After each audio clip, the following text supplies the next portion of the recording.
Welcome, welcome. It's day 13 of Shop Talk, the 30-day reset for auto repair shop owners.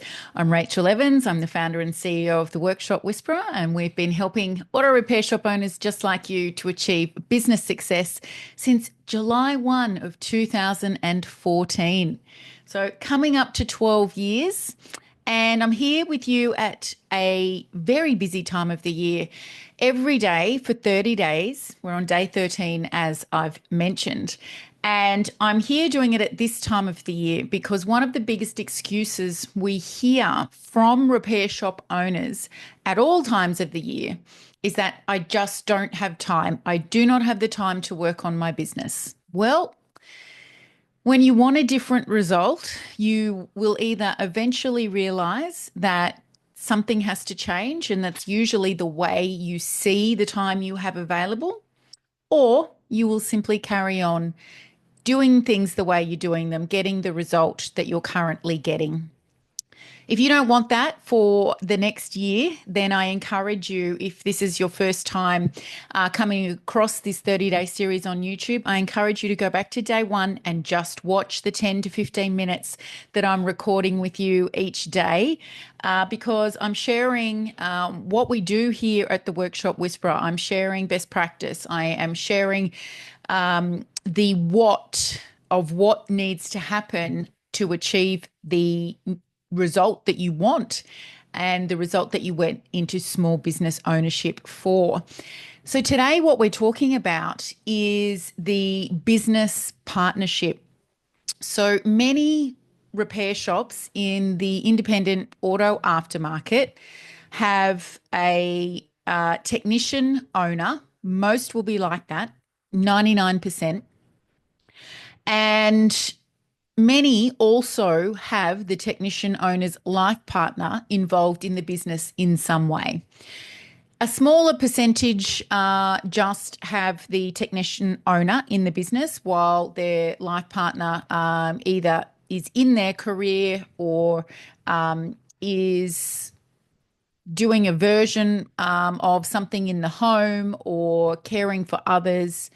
And then a small percentage, there's no significant other to consider. But for all of those of you who either have your life partner in the business with you or you're running the business and everything to do with it, life partner is looking after the kids or in their own career, we're going to talk about the dynamics required for that partnership to flourish. So many times when worn out, financially challenged business owners come to us at the Workshop Whisperer, one of the things that they don't bargain for is them having to look at their own relationship because it's impacting the business results. Now, we know because we've been doing this for 12 years, mostly with couples in business, we know that whatever is going on inside the relationship of the business owners, even if it's not discussed at work or it's not evident at work, it will affect your financial results. It will affect the culture in the business, and it will also affect the quality of the lifestyle that you're able to enjoy. It's so much of a big thing that we even created special training for it inside of our engine room program. And that training is called the A Grade Alliance.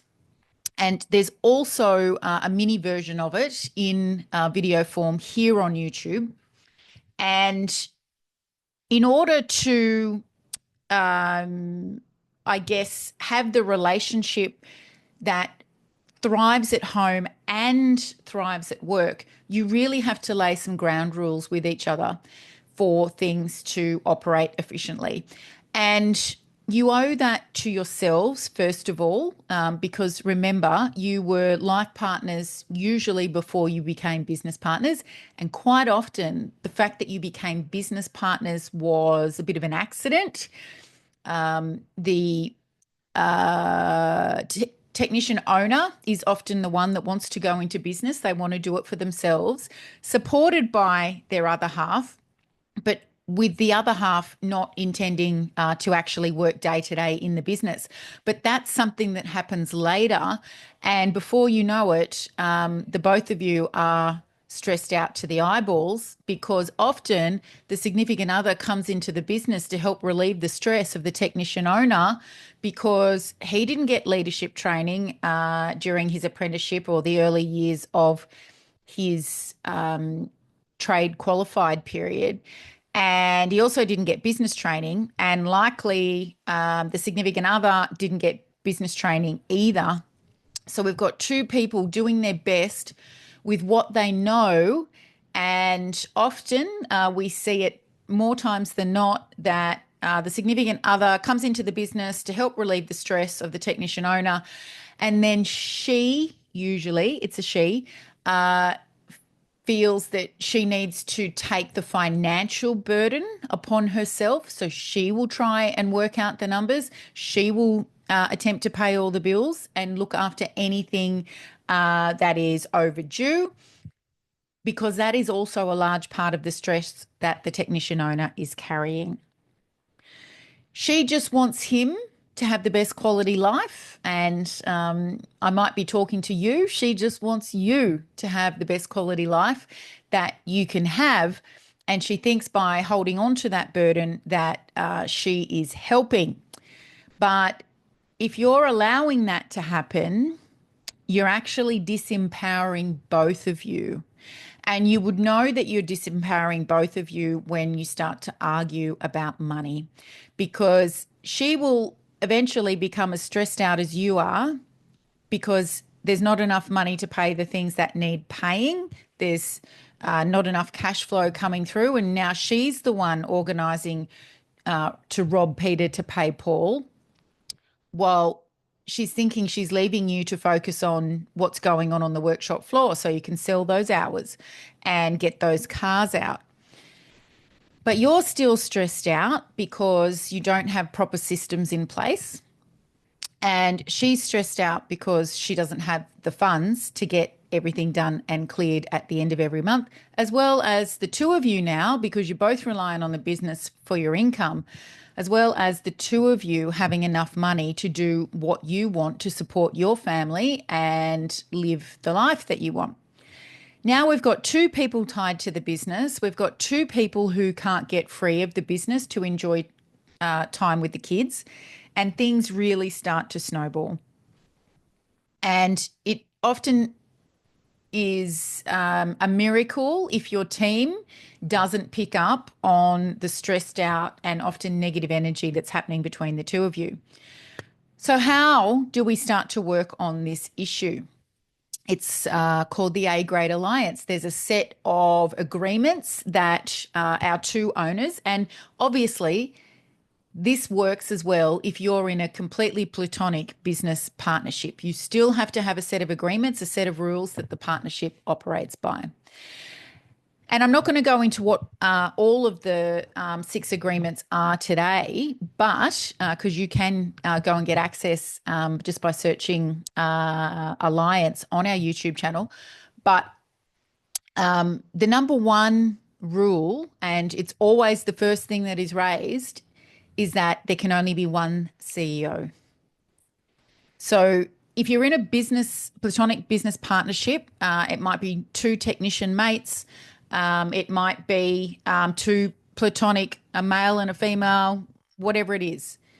There can only be one CEO. And the reason for that is because there needs to be an ultimate decision maker. Think of the biggest companies in the world, and apart from 2 that I can think of,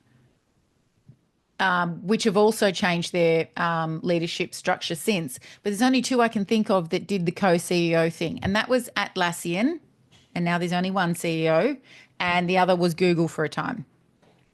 So most companies have one CEO. And the reason for that is we need a tiebreaker. We need somebody to be the ultimate decision maker when you don't agree.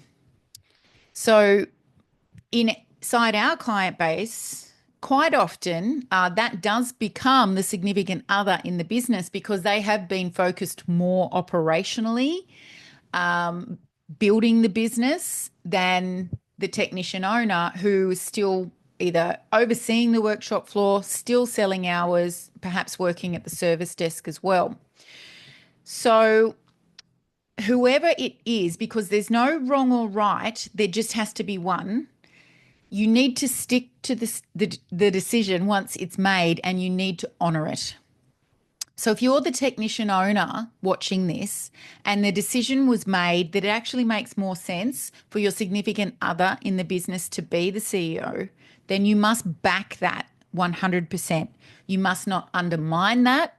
And where decisions are made by your CEO, you have to honor that to your team as well. One of the biggest issues that team have when you've got the husband and wife dynamic in the business is they are unsure of who to take instruction from. When you're overriding each other all the time, completely confusing for your team, and it can actually turn an A player off wanting to work for you because the chain of command isn't clear. So it doesn't mean that the CEO gets to be an autocratic leader all of a sudden and start giving out orders and it becomes a dictatorship. Whoever is not the CEO takes a different position in the org chart, which is usually something like operations manager, managing director.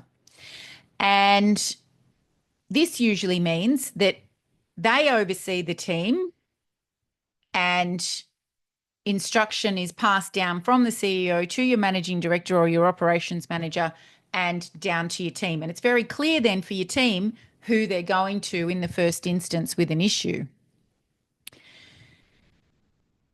The number 2 agreement that you need to have with each other is buy in or butt out. And this is often really important when you've got the technician owner in the business, but the significant other just kind of drifts in and drifts out every now and again. And the significant other is the handbrake on growth. And that might be based on their own fears or they don't trust the technician owner. So they keep weighing in, but they're not there day to day taking a fair share of the responsibilities of running the business. So our agreement here is called buy in or butt out. So you're either here and we're doing this together, or you butt out and you let me have a full crack at this thing. You can't just be yelling from the sideline every now and again when you're uncomfortable with something. Now, all of this can be said very delicately, of course, but it's best explained simply by saying buy in or butt out. You're either all in with me or you're leaving me to do it and charge ahead. So they're just 2 of the 6 agreements that you need to have in place. You need to have a discussion about this and you need to be really clear.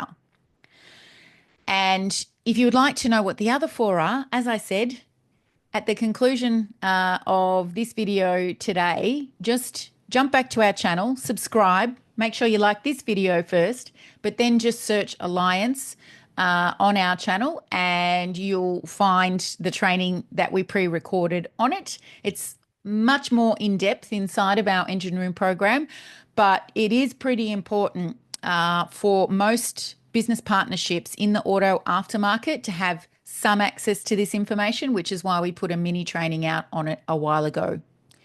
So there you have it, day 13. It's the 23rd of December today, only 2 days till Christmas. I certainly hope that if you're still at work, that you are finishing up today for your Christmas break. Looking forward to seeing you tomorrow. It will be Christmas Eve, but we will still be here doing our 30-day reset for auto repair shop owners. Have a good one.